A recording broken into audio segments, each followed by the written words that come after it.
goes to help the person, and within seconds, this deputy's fighting for his life. The moment a deputy suddenly found himself face to face with this guy. What you got there, man? What you got? Quarters? Of what? Chris? Chris, what is that? Oh, okay. People using drugs in the middle of Denver's public library. What 9 Wants to Know discovered once it started looking into the problem. This was a question of justice. The duty of society is justice. The governor pardons a man facing possible deportation, drawing sharp criticism from a candidate who wants his job.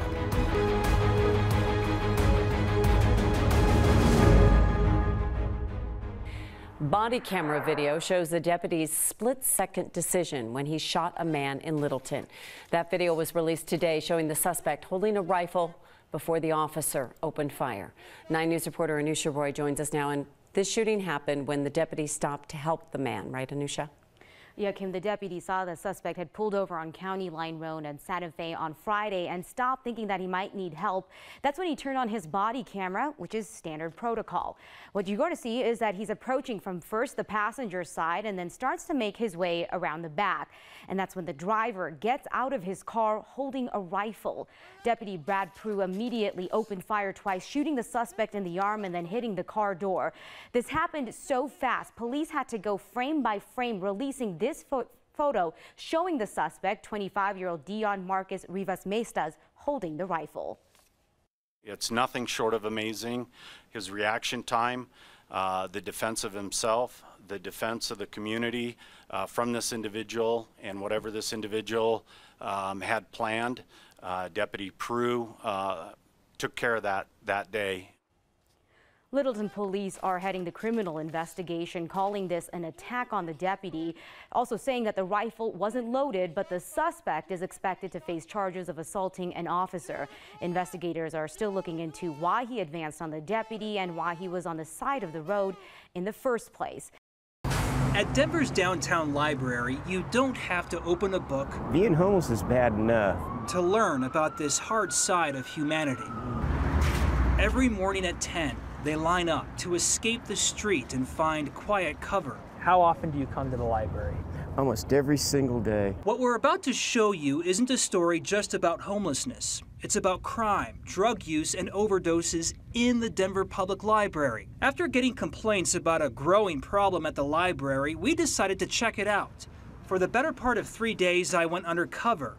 Within the first hour and a half, I saw a woman with a case of needles. Security walks by.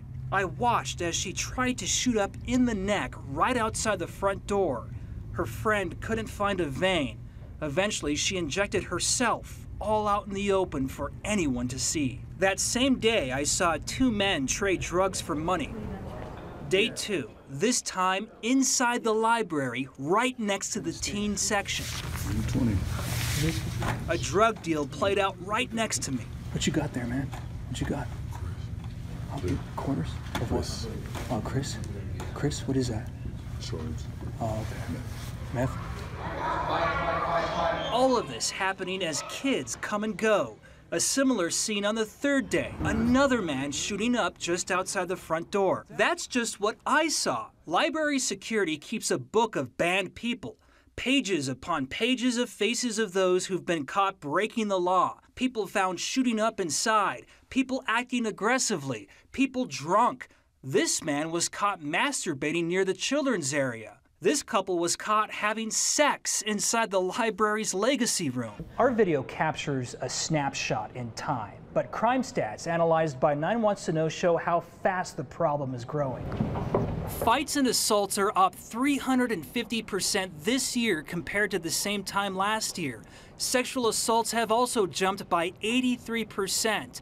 Calls about drunks and drug use are up 1,200%.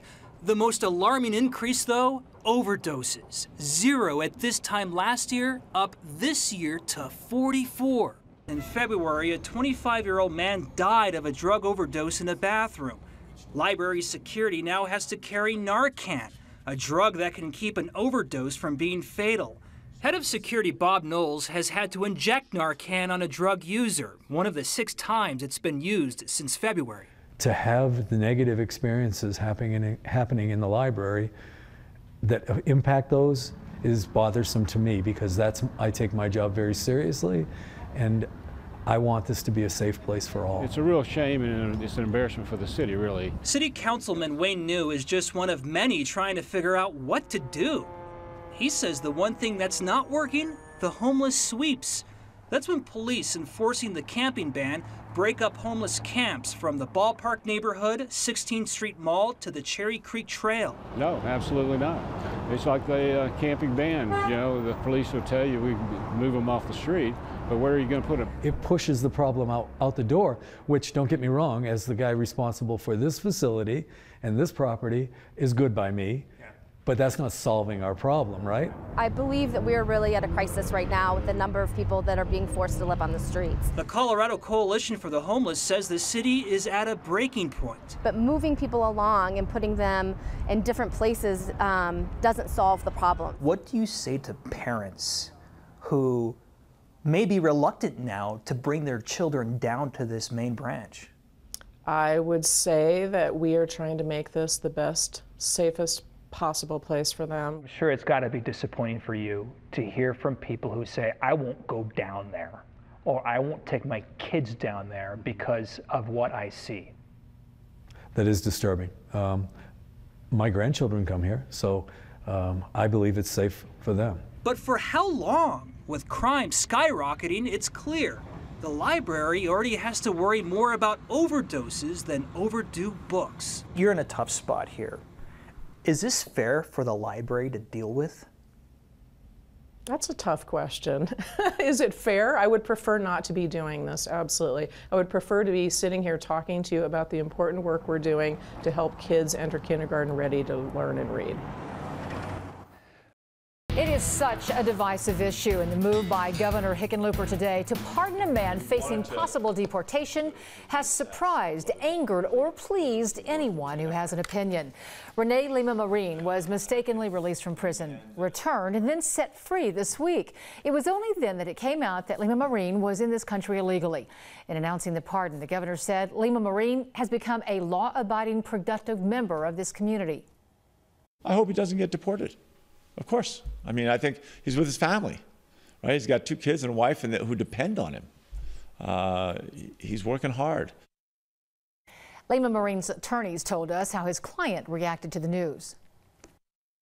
We just got off the phone with Rene to give him the news, and he is humbled and in many ways didn't have the words to describe how thankful he felt. Understanding he also knows that we still have a significant amount of work to do and we still have a bit of a fight ahead.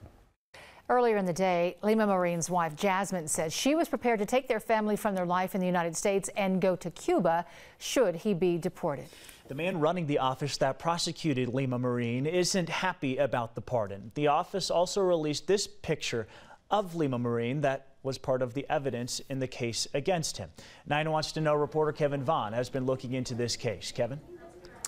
18th Judicial DA George Brockler is the Republican. He's running to succeed Hickenlooper as governor, and he made it clear in a series of tweets that he did not agree with the current governor's decision to issue this pardon to Lima-Marin. Brockler questioned whether the victims of Lima-Marin's robberies were consulted, and he repeatedly referred to the man as a 3-time robber. His office also released that photograph of Lima-Marin with his accomplice, Michael Clifton. Documents released at the request of 9 News show that Lima-Marin and Clifton were tied to 5 robberies, all of video stores in 1998, as well as the burglary of a sporting goods store. In that case, 3 rifles were stolen that were believed to have been later used in some of the robberies.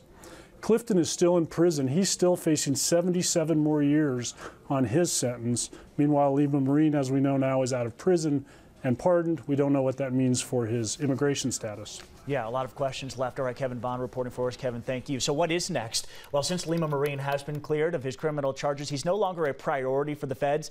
Lima-Marin's attorneys tell us they will need to petition ICE to reopen the case. As the foothills dig out from yesterday's snow, the focus starts to shift back to the damage left behind by another storm this month. The hail on May 8th left behind damage that continues to add up. One of the hardest hit locations, though, is the Colorado Mills Mall.